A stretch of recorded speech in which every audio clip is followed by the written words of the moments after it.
ये कहानी है एक किले और उस जगह की जिसे लोग आज गोहद के नाम से जानते हैं, जो पूरी तरह काल्पनिक है।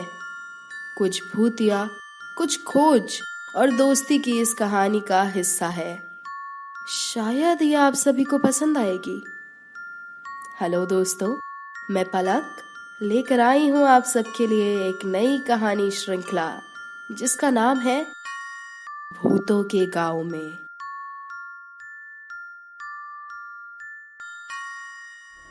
लगभग 30 वर्ष पहले की बात है, जब कोई मोबाइल नहीं चलते थे।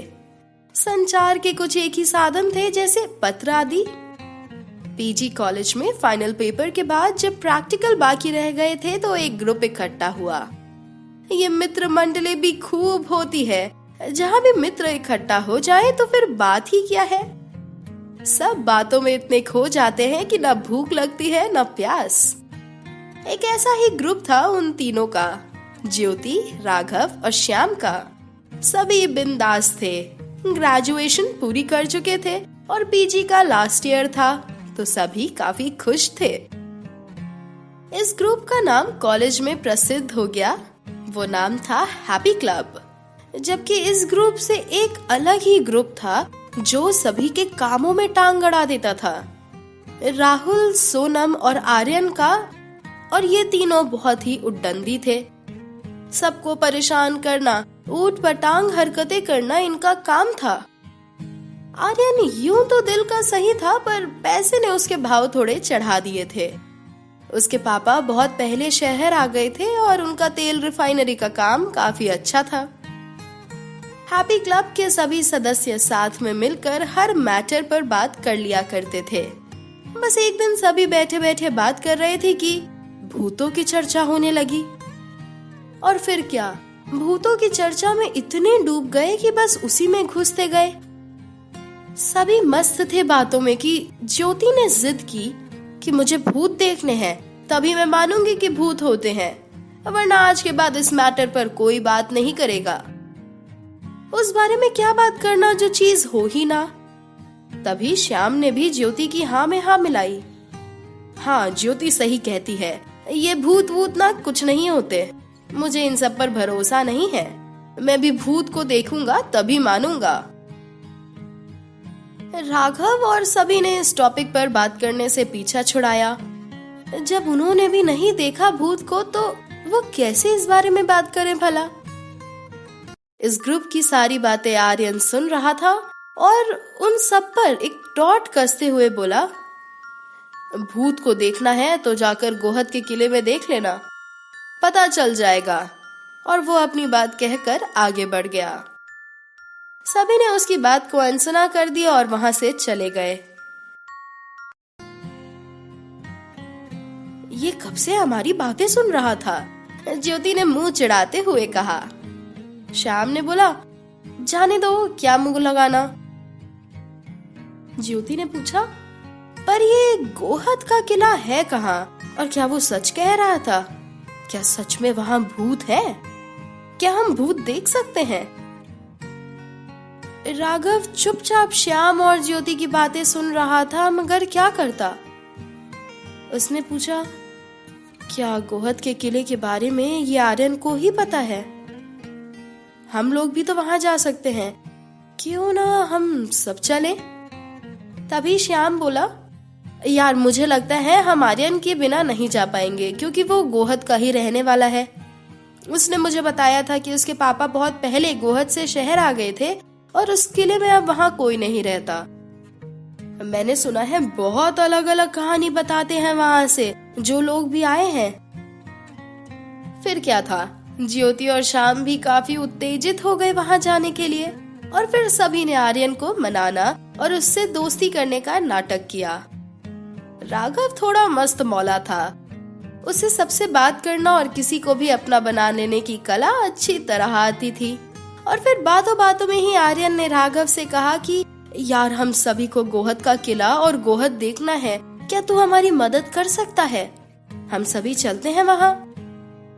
आर्यन ने बोला, राघव तू पागल हो गया है क्या? क्या तुझे लगता है मेरे पापा मुझे वहाँ जाने देंगे? वो वहां से सारे परिवार के साथ आ चुके हैं, वो भी भागकर। वो मुझे वहां कभी नहीं जाने देंगे। राघव ने बोला, पर तूने तो कहा था कि वहां तेरा पुराना घर है और तेरे पापा की कुछ यादें भी तो है वहां। क्यों ना उन यादों को देखकर आते हैं। तेरे पापा से यार हम लोग बात कर लेंगे। ज्योति भी काफी उत्तेजित हो गई जब उसे पता चला कि वो गोहद जाने का प्लान बना रहे हैं, वो भी आर्यन के साथ। सोनम दौड़ती हुई आई। क्या आर्यन, तूने मुझे बताया नहीं कि तू गोहद जाने वाला है? राघव ने कहा, ये नहीं जा रहा सोनम, तुम ही बोलो ना इसे कि ये भी हमारे साथ चले। सोनम ने कहा, अरे चलना, हम भी साथ चलते हैं। सोनम के कहने पर आर्यन गोहद जाने के लिए तैयार हो गया। जब सब तैयार हो गए तो फिर सिर्फ आर्यन के पापा से ही पूछना बाकी रह गया था। सभी अगले दिन आर्यन के पापा से मिले और सोनम ने काफी कोशिश की आर्यन के पापा से बात की कि वो रिसर्च करना चाहती है, वहां जाना है, थोड़ा देख कर आना है। सभी की जिद की वजह से आर्यन के पापा थोड़े झुक गए। फिर उन्होंने जो कहा उस पर ध्यान देने की जरूरत थी। आर्यन के पापा ने कहा, देखो, अगर तुम लोग जिद कर रहे हो तो मैं तुम्हें कुछ बातें बताता हूँ, उन्हें हमेशा याद रखना। नंबर 1, तुम लोग कभी भी पीछे मुड़कर मत देखना, चाहे किसी की भी आवाज आए, चाहे तुम्हें दोस्त ही क्यों ना बुलाए। नंबर 2, सफेद रंग का इस्तेमाल खतरा आने पर ही करना, जैसे सफेद चादर का इस्तेमाल खतरे से बचने के लिए कर सकते हो। नंबर 3, कभी अकेले मत रहना। और नंबर 4, रात में किसी भी अजीब चीज को देखकर मत हंसना। ये मैंने तुम्हें बातें बताई हैं, उनका पालन करना। मुझे याद है वहां किसी की मौत नहीं हुई, पर वहां से लोग भाग आए और मैं भी उनमें से एक था। शायद कुछ ही लोग वहां रहते हैं। और फिर आर्यन के पापा कुछ व्याकुल से हो गए। मेरे पापा यानी आर्यन के दादाजी की यादें, उनकी लिखी हुई बुक्स भी रह गईं। उन्हें साथ ले आना अगर वो मिल जाए तो। सभी ने गोहद जाने की तैयारी की। आर्यन काफी अमीर था तो वो अपने पापा की जीप ले जाने के लिए भी तैयार हो गया और फिर अगले सुबह सबने जाने की तैयारी की। सभी सुबह 9 बजे आर्यन के घर पहुंचने वाले थे। सभी ने अपने अपने घर में कॉलेज की टूर का बहाना बना दिया। सभी पीजी में तो थे और घर वालों ने ज्यादा कुछ नहीं कहा। 9:30 बज चुके थे। आर्यन के घर जब कोई नहीं पहुंचा तो आर्यन ने सोचा कि सब डर गए, कोई नहीं आएगा। तभी राघव उसे दिखाई दिया। आर्यन ने कहा, क्या साले, तू तो बहुत बोल रहा था सबको भूत देखना है, भूत देखना है, अब कहाँ रह गए सब? देख, डर के मारे कोई नहीं आया। आर्यन बोल ही रहा था कि तभी ज्योति वहां पहुंच गई। आर्यन के ग्रुप से कोई नहीं आया तो राघव ने टॉन्ट कसा, तुम्हारे साथ कौन है?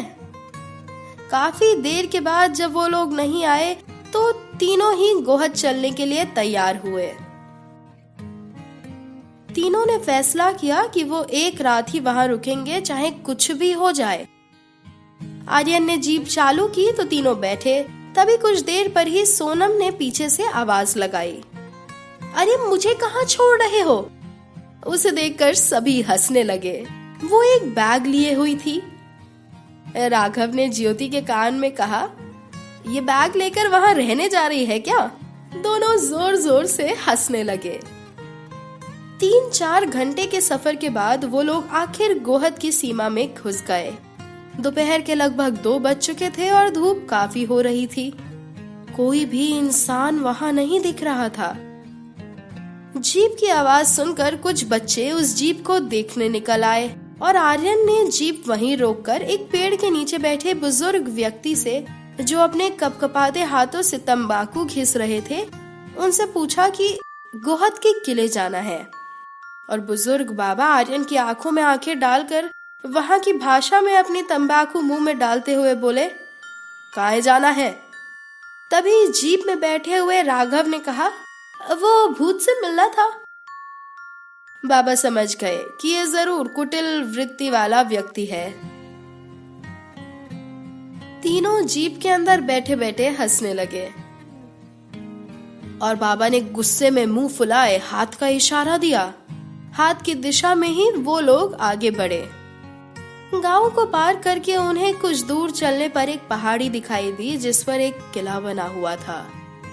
उसे देखकर उन सबके हृदय भय से भर गए।